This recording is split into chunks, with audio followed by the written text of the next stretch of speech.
रीवा में 5वीं बार हुई निरंतर ऐतिहासिक जीत के बाद आज रीवा के विकास पुरुष राजेंद्र शुक्ला का विजय जुलूस निकला है। शहर में निकले विजय जुलूस का नगर वासियों ने जगह जगह भव्य स्वागत किया है।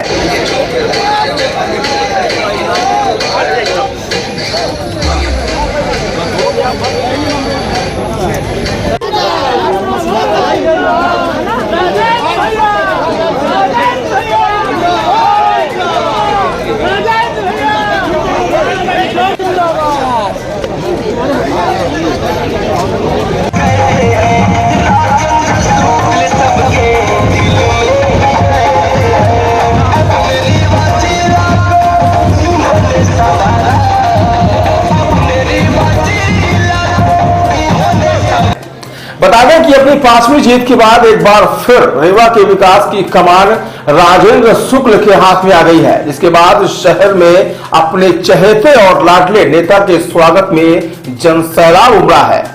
दरअसल रीवा के विकास पुरुष के नाम से पहचान बनाने वाले मंत्री राजेंद्र शुक्ल ने 5वीं बार निरंतर प्रचंड वोटों से जीत हासिल करके एक बार फिर से इतिहास रच दिया है। प्रदेश में चली बीजेपी में लहर में विंध्य सहित रीवा जिला भी पीछे नहीं रहा, जिसमें रीवा और मऊगंज जिले की 8 विधानसभा सीटों में से 7 पर भाजपा का ही कब्जा रहा है।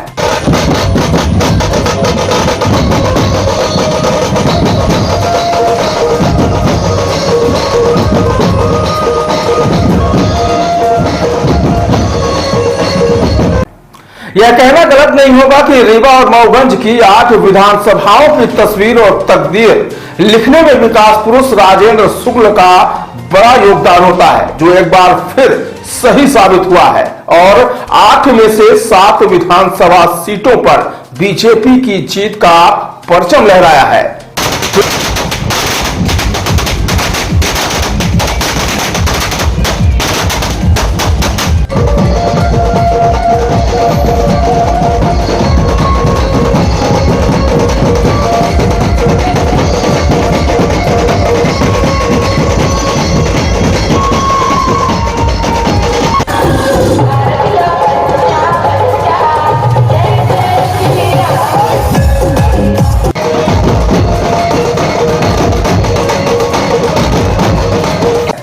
विजय पताका लहराने के बाद आज अमैया से विकास पुरुष राजेंद्र शुक्ल का विजय जुलूस निकाला गया है, जिनके स्वागत में जगह जगह भारी जनसैलाब देखा गया।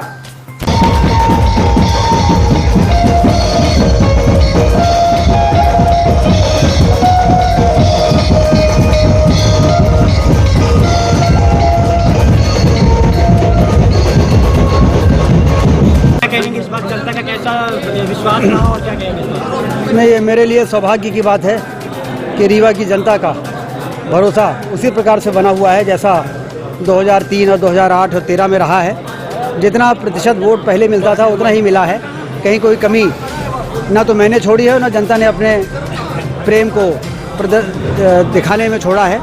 इसलिए मैं सभी को हाथ जोड़ के और उनको बहुत बहुत धन्यवाद देता हूँ और नतमस्तक होता हूँ। जो आपके अनुमान थे उसके अनुमान के अनुसार ही 8 विधानसभा जीत की ओर बढ़ रही है। एक को छोड़ दिया जाए तो 7 में जीत लगभग हासिल हो चुकी है। तो क्या मानते हैं कि ये विकास के लिए है या फिर भारतीय जनता पार्टी? मैं हमेशा से कहता रहा हूँ कि लंबे समय के बाद रीवा और विंध्य की जनता ने विकास को अपनी आंखों से देखा है और इसलिए लोग चाहे कितना भी भ्रमित करें, परिवर्तन की बात करें, अरे परिवर्तन तो विंध्य की जनता ने 2003 में कर दिया था। अब बार बार थोड़ी परिवर्तन होगा जब अच्छा काम हो रहा है तो, लेकिन समझने को कोई तैयार नहीं था।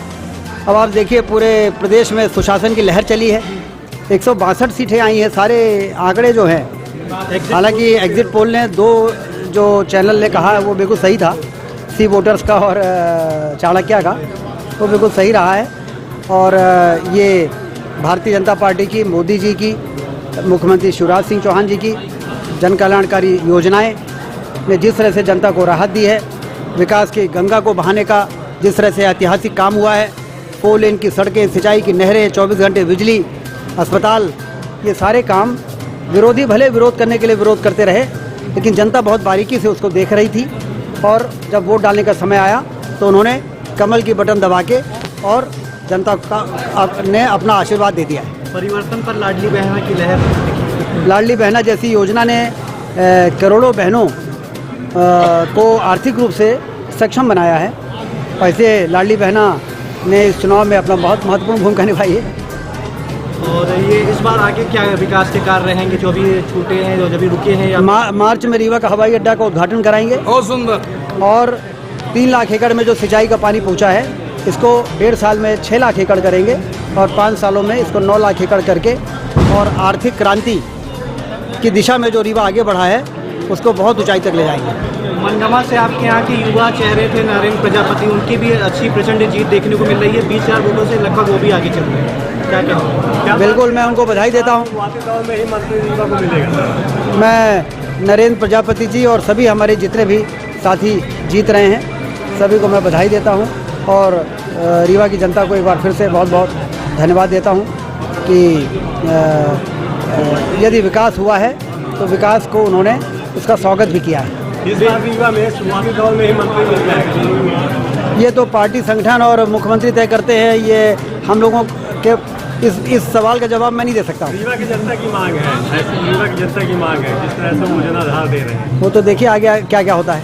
विंध्य में एक बार फिर से भाजपा की लहर देखने को मिली है, इस बार क्या रहेगा विंध्य के लिए? विंध्य के लिए मैंने आपको बताया ना कि चौतरफा डेवलपमेंट की जो आधारशिलाएं हमने रख दी हैं, उन सबको पूरा करेंगे।